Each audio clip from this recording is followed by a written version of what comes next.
This is a promotional podcast for EIS Platforms Limited Trading as growthInvest. Any comments made or opinions expressed in this podcast should not be construed as investment advice or a financial promotion. Startups and early stage businesses are high-risk investments and you are unlikely to be protected if something goes wrong. Don't invest unless you are prepared to lose all your money. Hello and welcome to the Alternative Thinking Podcast with me, Melissa Griffiths. And me, Steve Dobson. The podcast that takes a deeper dive into the alternative marketplace and explores topical issues. Today, we're delighted to have back on the podcast both Simon French, who's Chief Economist and Head of Research at Panmure Liberum, and also Callum Pickering, Chief Economist at Peel Hunt. So what's your thoughts in terms of policy here? How well Starmer done over this period of uncertainty, I guess, with the US, and what's the positives to look forward to? Well, look, Starmer appears to be much more comfortable, much more effective, actually, on foreign policy and trade policy than he appears to be on domestic issues. And the implications for the UK, which at its very best is a platform for capital for around the rest of the world, placing it in the UK and using that as a sort of landing craft to deploy it, has been really damaged by Brexit. Whatever one thinks of the politics of Brexit, the optics in the eyes of international investors is you've reintroduced frictions that we thought were in the rearview mirror in terms of trade frictions with your major trading partner. One can debate on the speed of growth of trade with the rest of the world versus the EU and the underlying trend growth rate of the EU versus the rest of the world, but we still do 40%, give or take, of our trade with the European Union. And therefore, the fact that the UK appears on a path to do bilateral trade deals, including with the EU, feels to me like it's more helpful from a narrative standpoint of leaning into the idea that we're just adding frictions into our trading relationship. We're just putting sand into the gears of our economy. And Callum mentioned productivity, but if you think about the trade density of the UK economy, that has decoupled from the rest of the G7 since the Brexit deal was signed at the turn of the decade. And that is not good news for the UK being able to sustainably generate competitive returns for investors. These deals tell you that maybe we're now at an inflection point, but the European one is the biggest one, and it will be for as long as we're professional economists. I think it's just worth keeping in mind that there are some lazy comparisons between Trump and Brexit. There are many differences. There are more differences than similarities. But if you're a rich, medium-sized economy, which defines the 4 or 5 big countries in Europe, you rely heavily on a rules-based global order. And what that means is, or what that has meant, is a degree of compartmentalization across different types of policy. So foreign policy is one issue, defense, trade. So take the case of Brexit. Even in the hardest Brexit conceivably imaginable, the UK's willingness to play a role in European defence was never challenged. This was never a problem. Donald Trump is slightly different. He wants to put everything on the table. He rejects this idea of compartmentalization. If we're thinking about trade, well, we should be thinking about defence at the same time. Yeah. And so the dissolving of these compartments makes the world much more risky for Europe. And so in a strange way, Donald Trump has actually brought the UK and the European Union together in principle. That's the first thing. The second thing is just demographics and geography of destiny. Young people are in favour of the UK playing a greater role inside the EU, in Europe, and will, as far as I can tell, still be on the northwest European landmass as a big island.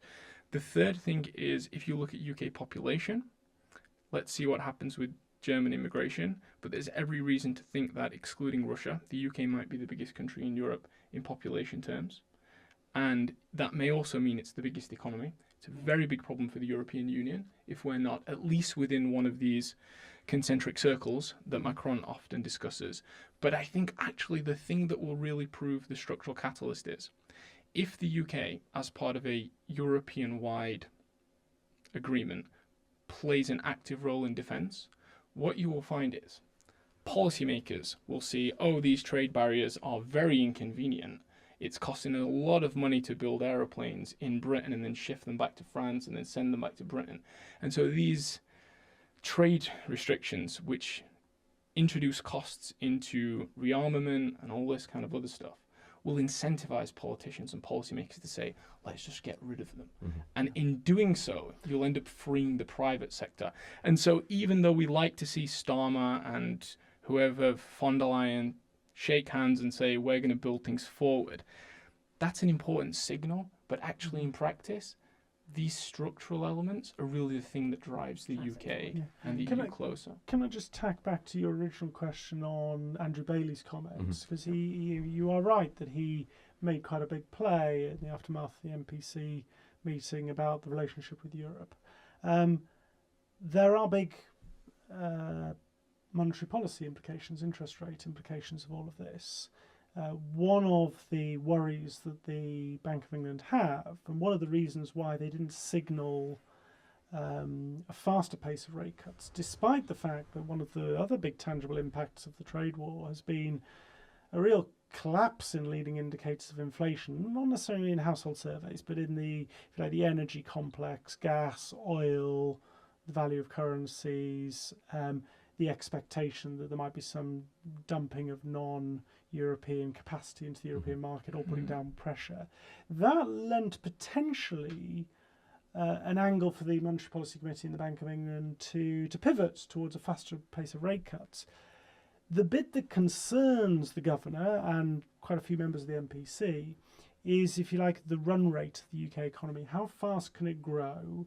How productive can it be before you start generating, you run into capacity constraints, inefficiencies? And therefore, he's being, of course, I say of course, but I think he's the right side of the debate, but it's not entirely without self-serving interest here for Andrew and the Monetary Policy Committee, because they would like to see a more efficient trading relationship to get rid of some of the uncertainty, a word that came up time and time again, both in the Monetary Policy Report and the press conference, uncertainty. They like to remove some of that by knowing that directionally, in terms of the inefficiencies of the economy on the trade side, we are making progress or indeed reverting back to a more efficient trading relationship that pre-existed to the Brexit vote. I mean, the thing that the Bank of England is so reluctant to say is what it thinks a neutral interest rate is. A neutral interest rate is essentially the interest rate which balances demand and supply and keeps the Bank of England on track to hit its 2% growth target. What do you think it is, Callum? It's a good question. You're right. I spend my life trying in my ways to put pressure on policymakers just to come out and say, I think it's probably somewhere between 3.5 and 3.75%. And the very simple calculation there is, what's the inflation target? 2%. What do you think normal economic growth is? And it's probably normal economic growth, or potential growth, as economists would say, somewhere between 1.5 and 1.75%, which I appreciate is higher than most people would think.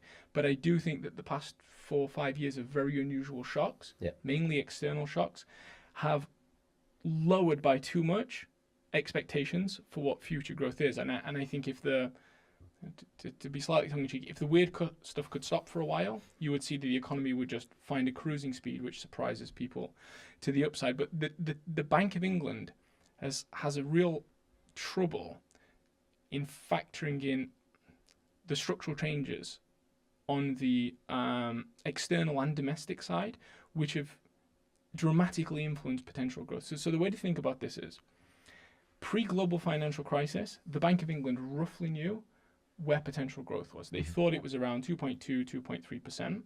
And that was just the assumption that the world was stable and the supply rate would just grow steadily. And so all of the variation in interest rates could roughly be explained by the PMIs. with a bit of a lag. If demand increases, we should raise interest rates to stop inflation going up, and if demand falls, we can cut rates. Actually, Andrew Bailey said as much today in a speech that he gave, I think in Reykjavik. With the global financial crisis, we lost some potential growth. Okay, fine. Then with Brexit, we lose some potential growth. But with Brexit, the reasons why you might be concerned would be weaker employment growth due to less net immigration. Well, actually, we've had more net immigration. So that's an uncertainty. You would see a reduction in growth in trade flows between the UK and the EU. But that has to be thought about in context of broader global trade trends and the shifts to supply. Can I challenge you on 2 points? Is that am I allowed? Yeah, of course. Just so a couple of things on that. One, did we lose potential growth post the global financial crisis? Because actually, another way of telling the story in the UK economy is there's been a de-gearing of the household and corporate sector over the last 15 years, less appetite for credit. I mean, everyone, the chattering classes, dare I say, oh, we're up to our eyeballs in debt. Actually, no, the UK household sector has been steadily deleveraging over the last 15 years. So was it that the potential growth estimate, you said 2.2, 2.3 pre-GFC, wasn't really potential growth at all, something of a credit-fueled expansion from additional leverage? And actually, what we did, that would be the first point, which is, was it just a credit cycle? Second point is you said there the Bank of England are quite reluctant to talk about the neutral interest rate. I would suggest actually they got rather better in recent months. At least certainly two members, I think from memory, Alan Taylor and Catherine Mann, have both, put a quantitative estimate out there. I think Alan Taylor's rather lower than Catherine Mann's in terms of that neutral rate. Right. Do you think that's not a bit of progress from the bank towards giving what? And by the way, I completely agree with you on this point, which is, for investors, and particularly I think real estate investors, we've got quite a big real estate franchise at Pammy Liberum, and they're really interested in what the neutral rate is to price assets. Yeah. And just, we haven't had yours. What's your?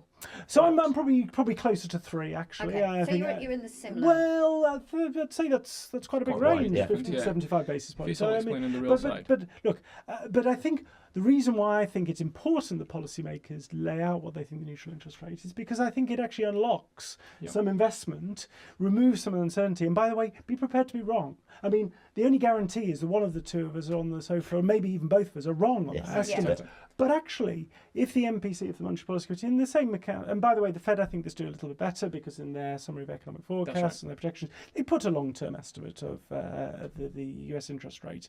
And again, it's wrong and it's revised regularly, but it provides, if you like, an anchor for expectations, which I think has a feedback loop. Instinctively, I think has a feedback loop to investment and activity. Well, look, in a sense, it should be revised regularly because the interest rate that balances the economy in the short run is not necessarily the one that balances it in the long run. And so there's information in that interest rate projection moving.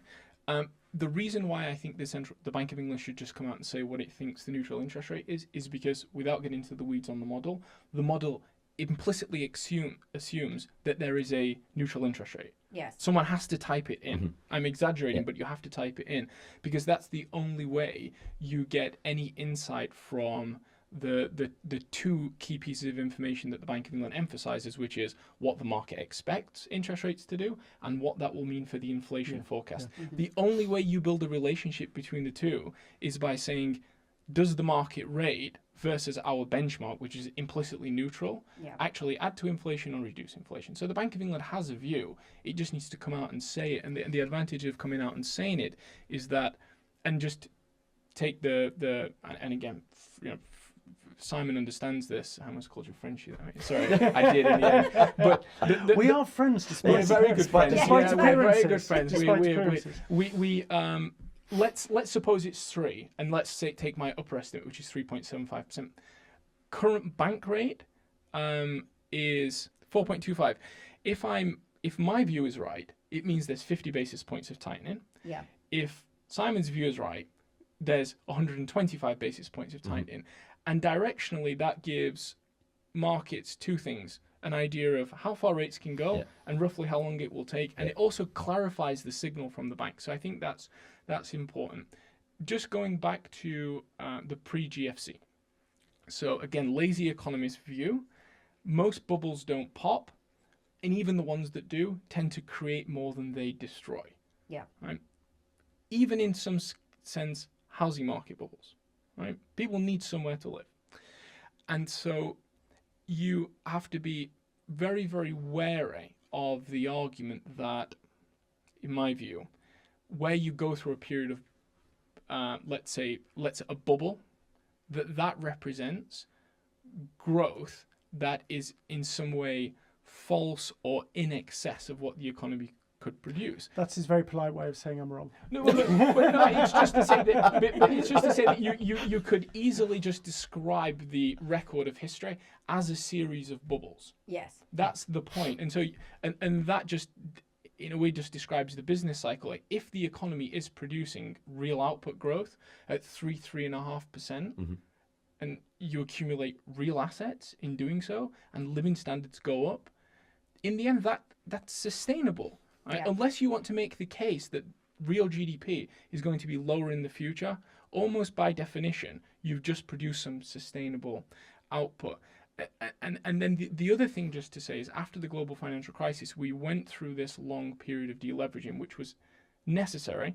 And in a sense, actually, we've gone a little bit too far. That this is the real underlying strength. And I think we'll probably get onto this because this is stuff that we talk about a lot. But in strengthening balance sheets, whether that's recapitalizing banks, reducing consumer credit, raising cash balances for both businesses and for households, reducing corporate debt, we in the private sector have been allocating our income towards balance sheet improvement as opposed to consumption or investment. Yeah. Now, the problem with that is when you have to reallocate income towards saving and rebuilding balance sheets, you actually subtract from demand year after year after year.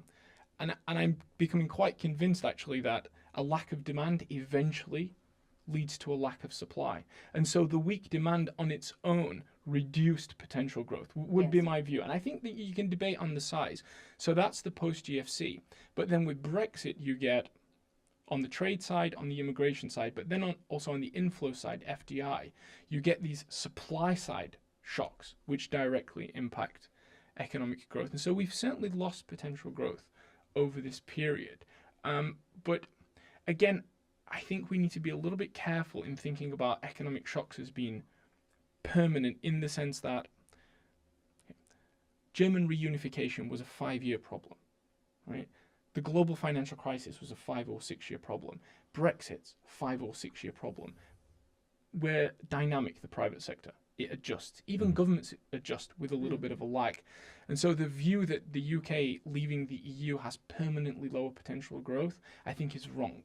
I think it's long enough to count. I think it's long enough to be politically relevant.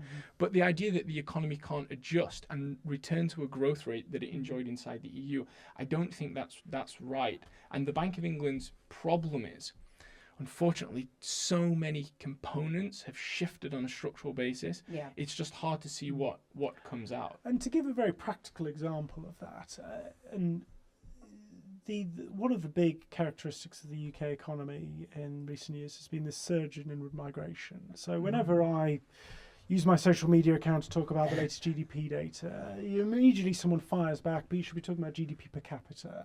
This idea, splitting GDP by the number of by the population as a better measure of economic well-being and economic progress. But to Callum's point, maybe we're looking at that, what has been very, very sluggish GDP per capita growth, and drawing the wrong conclusion that there's been a structural move down in the growth rate, when actually if you do, and I began my career as an economist doing labour market and migration economics, what's happened, and you see this in the US in terms of who have founded a large proportion of the Fortune 500 companies, it's first or second generation immigrants. And what you see actually is that when they join that labour market, they arrive in the new country. It takes a while for them to assimilate their skills, to understand the networks, but actually their contribution, their economic contribution, grows quite rapidly and overtakes actually the domestic born population. So to some extent, the fact we've had quite a significant labour supply surge, immigration surge, is in the short term holding down GDP and GDP per capita, but actually all the history of migration cohorts is there should be quite an incremental increase Uplift, yeah. in the 5 to 10 years to come. And that may mean that we're drawing perhaps the wrong diagnosis of what has happened to the underlying rate of growth in the UK economy. I think that's exactly right. So this gets down to the crux of the issue. If you look, say, at the OBR, so the Independent Budget Scoring Office for the UK, towards the end of the forecast, they always get growth up to 1.5, 1.6%.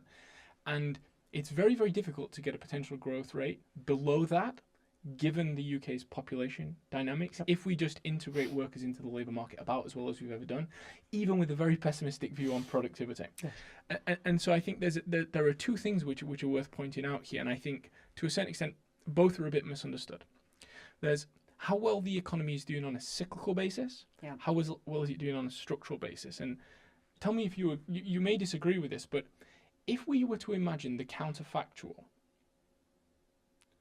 or just to say, what were our ex-ante expectations, so prior expectations for the economy in March 2020? Right? Most Gosh, that feels like a good time. But it was very sunny. Okay. Actually, My expectations, we can go back further. The Brexit vote. The consensus was the Brexit vote would cause a recession. Yeah. The consensus was in March 2020, when we realised we were going to have a mega global recession, it would take advanced economies 5 years to get back to pre-crisis levels of GDP. This is the whole V-shaped analysts murdering the alphabet, K-shaped recovery. Yes. What's happening here? When we had the big it was inside gas 2 supply years. shock. Inside 2 years. 18 months the UK, 1 year for the US. We avoided a recession. Actually, the economy accelerated after the Brexit vote. The Russian invasion of Ukraine, the massive gas shock, did not cause a recession. People thought it would. I remember when the Federal Reserve raised interest rates 25 basis points in 2017. You would fly over Europe and check if the mountains were still standing. People were so afraid of what would happen when you raised interest rates, and yet we raised interest rates 500 basis points.